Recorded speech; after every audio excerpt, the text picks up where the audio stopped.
This is Orson Welles, speaking from London.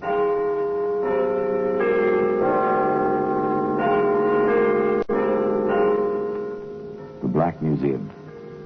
Here in the grim stone structure on the Thames, which houses Scotland Yard, is a warehouse of homicide, where everyday objects, a magazine, a cigarette lighter, a student's lamp, a paperweight, all are touched by murder. Here's a letter. It's a familiar object, handwritten, rather good bond paper. No imprint on the top, merely a date. A simple single initial for the signature. You notice the same thing about this letter that I do, sir? Rather a well-formed handwriting. More than that. This letter was written by an educated person. A very well-educated person. But for what a purpose? Well, today, that letter can be seen in the Black Museum.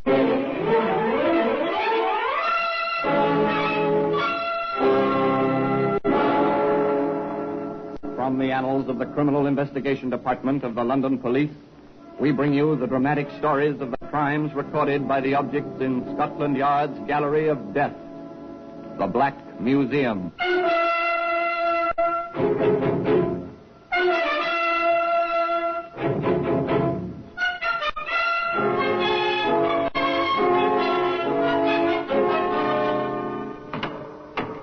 And here we are, the Black Museum. Scotland Yard's Museum of Murder.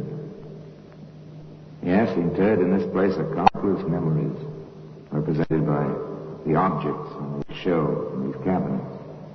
Memories of terror, horror in the night, of the ultimate cruelty between man and man, the killing of one human being by another.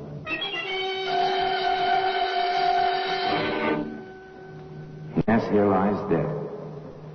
In serried, endless ranks, pitiful instruments, not only guns and knives and poisons and the cords of the garroters, but the simple things, spoons and cups and even, yes, here, for instance, is a baby's pacifier, complete with the ivory ring.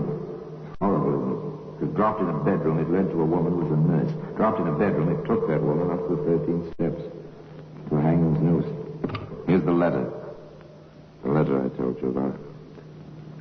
The letter of today's story. This one begins innocently enough in a bank. As a man steps to a teller's window. Will you cash this for me, please? Do nothing, sir. I have an account here. You can check the signature. Yes, sir. That'll take just a moment. So normal, so much in the ordinary course of daily business. The cashier goes through the files, compares the signature on the check with that on file, returns to his wicket. Everything seems to be in order, sir.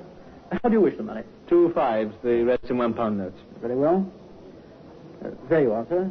It's your account. The customer counts the bills, nods that they come to the proper amount, and walks away out of the bank.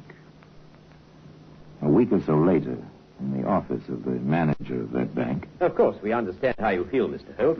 The cashier in question will be here in just a moment. One would expect a bank to protect a depositor with more care. 3 forged checks, each one successively larger. Apparently, the forger felt himself safer each time. Apparently. If I hadn't requested my statement and the vouchers ahead of time this month, this might have gone on almost indefinitely. Mr. Holt drums his fingers angrily on the manager's desk. Both men sit silently, awaiting the arrival of the cashier. You sent for me, sir? Yes, Hollingsworth. Your initials are on these 3 vouchers. Do you remember the man who cashed these? Yes, sir. Quiet sort. Very dark. Seemed on the tallish side. Nothing at all like the gentleman sitting here. Oh, not at all. Ah, I see. Well, this gentleman is Mr. Holt. But I compared the signatures, sir. Our usual routine. Is this a case for the police, sir? It certainly is. And I intend to see to it that the police find the perpetrator of this forgery. Forgery. And apparently quite a clever job of it. After all, the cashier did compare the signatures, and the cashier was honest, no question about that. What then did Scotland Yard have to say about it? May I ask, Mr. Holt, if you've written any letters recently to anyone you don't know? I'm a solicitor, Inspector. I have a great deal of correspondence. Of course. Let me ask you something else. Have you made any debt collections within, say, the past 6 weeks? Well, now, let me think. Yes, there was that Mr. Arthur. He'd had a bit of a difficulty with Mr. Harris. Asked me to write a letter. A lawyer's letter, you understand, Inspector. Yes, of course. Go on, sir. I wrote the letter. Mr. Harris paid his debt at once. About £50 it was. I deducted the usual fee and remitted the balance to Mr. Arthur, that was all. But you signed the letter yourself? Of course. It's not a new trick, but it's been used quite often lately. I really don't follow, Inspector. That's how the forger obtained your signature to trace our copy. What? But that's... Quite simple, yes. And the chances are that neither your Mr. Arthur, whom you saw, nor Mr. Harris, whom you did not see, neither one of them was the forger, as we've come to call him. Then you had similar cases? Many of them. And no trace of the culprit? Never a trace, nor any link. He knows what he's doing, this fellow. Clever, in a diabolical sort of way.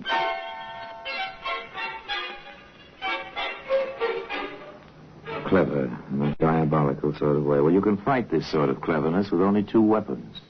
Patience and vigilance. Sergeant Berkey of the Yard was both patient and vigilant.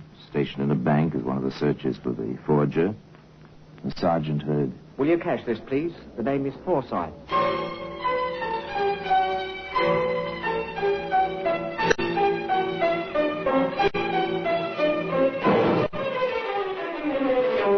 Beg pardon. Aren't you James Alsey? My name is Forsyth. Sorry, I saw you identified in the Mason case. Your name is Alsey.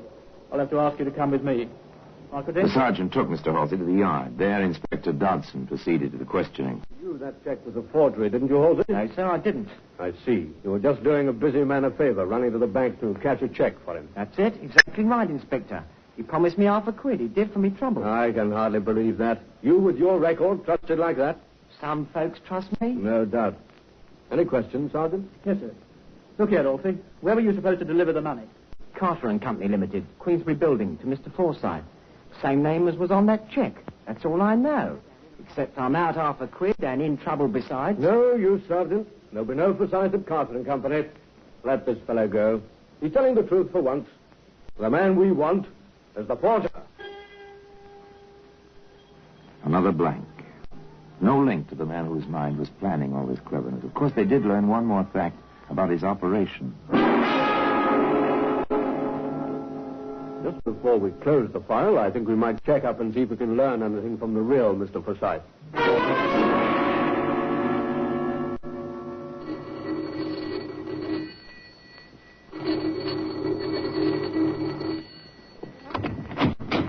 Yes? Oh, I'm a police officer. My credentials, ma'am. Oh, I expect you want to see my husband. Well, if you please, ma'am, we're making a few inquiries. Yes, come in. Thank you. We've had nothing but visits from the police ever since this forgery business. As if it wasn't bad enough already with the burglary last month and all that. What was that? A burglary, did you say, ma'am? That's right. There's a policeman for you there. Oh, good evening. What can I do to help you? Well, I think your wife has already supplied the answer to the question I was going to ask you, Mr. Forsyth. I understand you had a burglary last month. That's right, but there was nothing much stolen, just a few trinkets, nothing valuable. Oh, anything else? Why, yes. Don't you remember, dear? They took your checkbook. Oh, yes. Rather silly things, too. No, sir. Not so silly as you'd think. Here are the particulars, sir. Thank you. Have you compared them with the information we have already on the forgery case? Yes, sir. The check that Halsey tried to cash came from the stolen book. Who was this forger? This mind which covered all trails to itself? Somewhere, somehow, the correct thread which would lead to the center of his web must be picked up somewhere.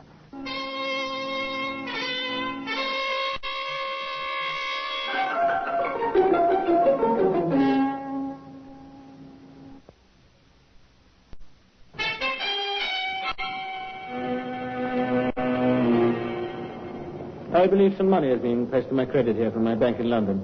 The name is Harrison, Charles Harrison. I'll see Mr. Harrison. Just a moment, please. You know how this is done, of course. You deposit money in one bank in, say, London. Notice the draft is sent at the depositor's request to a branch of the same bank in another city. You arrive in that city, identify yourself, and receive your money. Usually it's a fair amount, too large to travel with. How much is this draft of yours, sir? £250. The amount's correct. It was deposited in our London office by Mr. Harris Thompson. That's right. With instructions to pay it to him in person. I'm here. You wish identification? I have it. But you're Mr. Harrison. Charles Harrison. You said so a moment ago. I'm Harris Thompson. I see. Perhaps the London branch made a mistake. I'll get in touch with them and come back tomorrow. Sorry to have bothered you. I caught your signal, Barclay. Is something wrong? That fellow there, sir. Just going out the door. Gave me two different names while he was trying to collect on this draft. Some kind of swindle? I can't say, sir. The order came down from London in perfectly good order.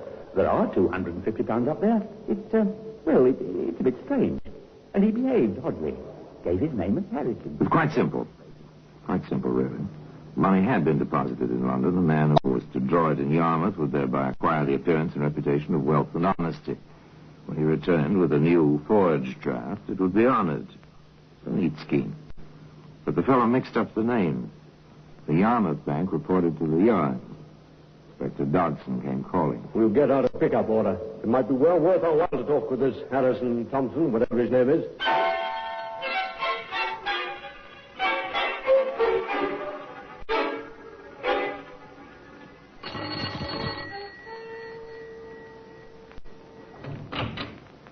Yes?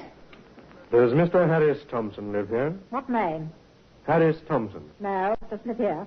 Oh, that's a pity. I had something for him. Oh, what was that? Something important. Could you leave it? Well, no, I've got to give it to him in person. Confidential, you see. Oh. Well, wait a minute.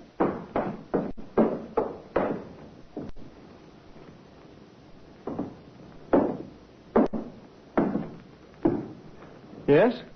What do you want? Are you Mr. Harris Thompson? Who are you? Never mind who I am, Mr. Harris Thompson. I have a warrant for your arrest. My name isn't Harris Thompson. That's something we know already, Mr. Rafe. All right, Rafe. You trip yourself. You know that now. My name is Harris Thompson. Stop it, Rafe. Your fingerprints are in file in criminal records. We know your name. My name is Harris Thompson. It'll go a lot easier with you if you admit the truth. My name is Harris Thompson. And that's all you'll say? My name is... All right. We've heard it before. Lock him up, Sergeant. The charge will be attempted fraud and larceny. Come along, Rafe. With Rafe Harrison Thompson safely away in the Yarmouth jail, Inspector Dodson, in company with several Yarmouth policemen and the manager of the bank, visited the man's lodging. I must say, Inspector, when you search a place, you are quite thorough. Just a routine, sir. Does this make any sense to you? Dear friend, there is no doubt your error at the bank, while understandable, was quite grave. However, I expect to rectify it shortly. The bank has requested that Mr. Thompson come there personally to sign a new bit of paper, giving Mr. Harrison permission to withdraw the money in Yarmouth. I will explain later exactly what I want you to do. In the meanwhile, do not come up to London. Caution has always been and always will be my watchword. Trust me, sincerely yours, J. While this fellow is describing our regular procedure where identification is in doubt. I see. Do you notice the same thing about this letter that I do, sir? Rather a well-formed handwriting. More than that. This letter was written by an educated person. A very well-educated person. But for what a purpose? Yes, the phrasing is simple, but the words he uses, it's a little difficult to understand, isn't it? Why someone with education would involve himself in something like this? Well, when we find Jay, we may have an answer to that. In the meantime, I think we may have our first direct link to the forger. Well, today, as I told you, that self-same letter can be seen in its place in the Black Museum.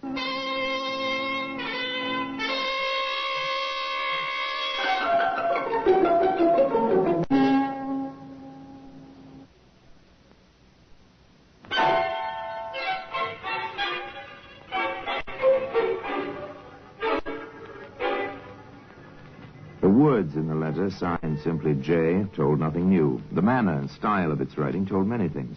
This J, possibly the long-sought forger, was a man of education and intelligence. A shadow figure using many other men to further his own designs. Seemed a kind of devil. But within a very few days, they learned he was at least a man. So my cousin Rafe is in trouble again. Yes, Mrs. Webster. And we would like to know the occasion of his visiting you. I haven't seen him in 10 years. My own aunt's son, and not in 10 years. Most of which he spent commuting back and forth in and out of prison. Why do you suppose he turned up now? He wanted something. First, I thought he turned a new leaf, but he wanted something. A convenience. He'd taken a room in Yarmouth. Would I, he says, receive his mail for him? And you did? Yes, Inspector, I did. May I see whatever you have left of it? I haven't anything. Rafe's friend came and asked for all his mail. His friend? Yes, sir. And how a man like that came to be friends with Rafe, I'll never understand. Well-dressed, nice-looking, and with a real refined manner. Could you describe this man, Mrs. Webster? I had a good look at him, even talked to him. Fair as she was, brown hair, nice blue eyes, about, well, my husband's size, and he's 5'8". Weighs about 170 pounds. A nice mouth. And I'll wager his hands never held a pick or shovel. The second link, a description. Apparently a man of some means. Not particularly individualized, of course, but still, he was someone who could identify this Jay when he'd been found. As for Rafe, his fate was settled quickly. Rafe Martin, you have been convicted of fraud, attempted fraud, and conspiracy to commit fraud. Have you anything to say before sentence is pronounced? What for, your lordship? Your mind's made up. Nothing I will say can change it. Very well. As you seem to be the dupe of someone with a great deal more intelligence than yourself, I've been tempted to lighten your punishment. However, your intransigent attitude toward the law enforcement officers in this case, your attitude in court, and your past record removed all such temptations. You are about to be committed to prison for the maximum time the law allows. 20 years hard labor. That is all.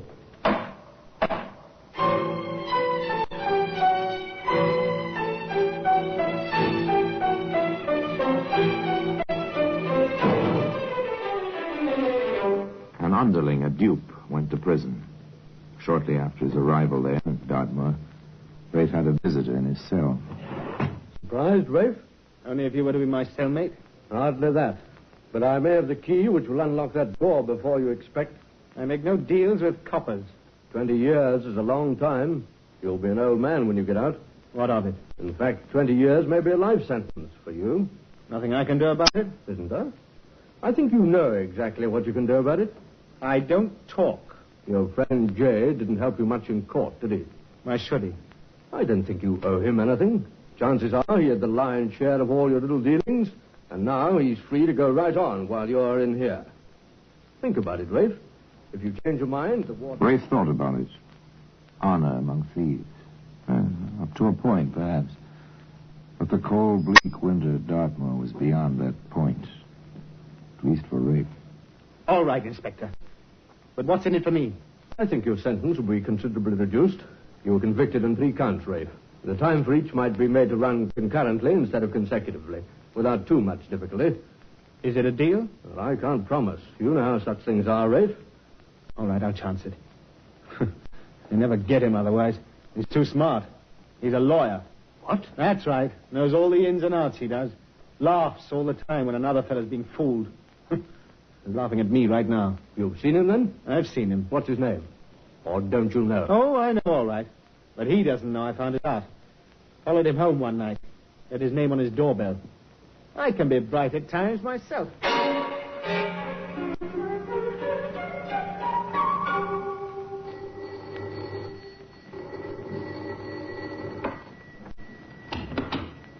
Yes? Mrs. Seaforth? Mrs. Joseph Seaforth? I'm Mrs. Seaforth. Is your husband at home? I'm sorry, no. Would you care to leave your name? We're from Scotland Yard, madam. We have a warrant for your husband's arrest. Arrest? Joe. What can you have done? That's a long story, Ma'am. It's taken us quite some time to track him this far. When do you expect him back? That's it, sir. I don't know. He went out of town on business a week ago. I haven't heard from him since. He's never done anything like this before, never. Gone. Joseph Seaforth, the forger, disappeared. But there are certain rules of thumb the police follow in situations like this. They know what happens when the wanted notices appear in the post offices all over the country. Now, remember, I want every lead that comes in followed through. We're dealing with a very tricky customer, and every piece of information, however small, may be helpful. Yes, I knew him all right. He used to come into the bar for a drink often enough. He was a real gentleman. Distinguished looking. Oh, have you seen him recently? No. Haven't seen him for months. That's his face, all right. Recognize it anywhere. Took a room at our house for a couple of months. Not that we saw much of him. Oh, when did he leave? About 6 months ago. And you haven't seen him since? No. I know know, so far, William, I'm confident that somewhere, sometime, somebody who's seen that wanted notice is going to meet up with Seaforth again. Hello there, Mr. Seaforth. But my name's not Seaforth. It's Saunders. It's Seaforth, all right, and mine's Halsey, Jack Halsey. One of the fellas you pretty near got into trouble, like you got Rafe Martin into trouble. I'll appreciate it if Don't waste your breath. Your picture's up, see? And a right good likeness it is, too. Oh. All right. I am Joseph Seaforth. And now that you know, how do you like to make some money with me? Money? How? I have a check. It's a good one. Will you cash it for me? What kind of knock do you think I am? Once burnt, twice shy. That's me every time. We've reason to believe, Halsey, that you've seen Seaforth. What if I have, Inspector? We want to know where. Why should I tell you? I would if I were you. We have enough in you to make you rather uncomfortable for a fair amount of time. All right, I saw him in a pub in Whitechapel. He hangs about down there a lot, I hear. Pass the word, Sergeant. We know Seaforth's in Whitechapel somewhere. Circulate his description to all stations. And, Sergeant. Yes, sir? Put the pigeons onto it, Sergeant. They'll know a lot more about him a lot faster than we will.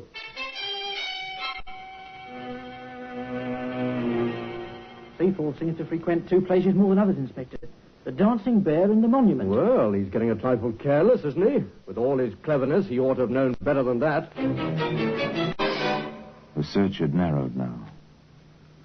2 pubs in Whitechapel. The inspector and Sergeant Berkey dropped in at the Dancing Bear for a quiet pint. Do this again, will you, landlord? Very well, sir. We seem to be drawing a blank here, Inspector. So far, yes. We'll wait a bit. There you are. There you are. Thank you, sir. By the way, we happen to be waiting for a fella, perhaps you know him. Name is Seaforth. Never heard of him. We don't ask names in here. One man's money is as good as another, as long as you don't cause trouble. That's the only way to stay in business. The inspector and the sergeant finished their ale. They lingered briefly, then All right, Sergeant. We'll go now. they left. Outside the door, the inspector turned back. Watch the landlord, Sergeant, through the window. I see him, sir. He's heading for the back room. Come along, Sergeant, before our man gets out of the back door. The car door, sir. On the right-hand side. Good enough. Thanks. I'll be on my way. How are you, Mr. Seaforth? You're barking up the wrong tree, copper. This man's name is Saunders. Stay out of this, landlord, if you want to stay in business. My name is Saunders, and if you are the police, it's hardly necessary for you to molest decent citizens. It's no good, Seaforth. I think you know that. We have a warrant, and your fingerprints from your own apartment. All right, Seaforth. It's finished now. Perhaps one day you'll tell us why you did it. The law can be very dull. When you know it and turn it on itself, there's excitement of a sort. Perhaps one day you'll tell me how you picked up the proper thread. It doesn't matter very much at the moment. And the silent witness to that whole story is today in the Black Museum.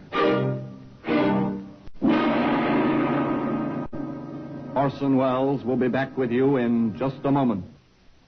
The trial of Joseph Seaforth was swift.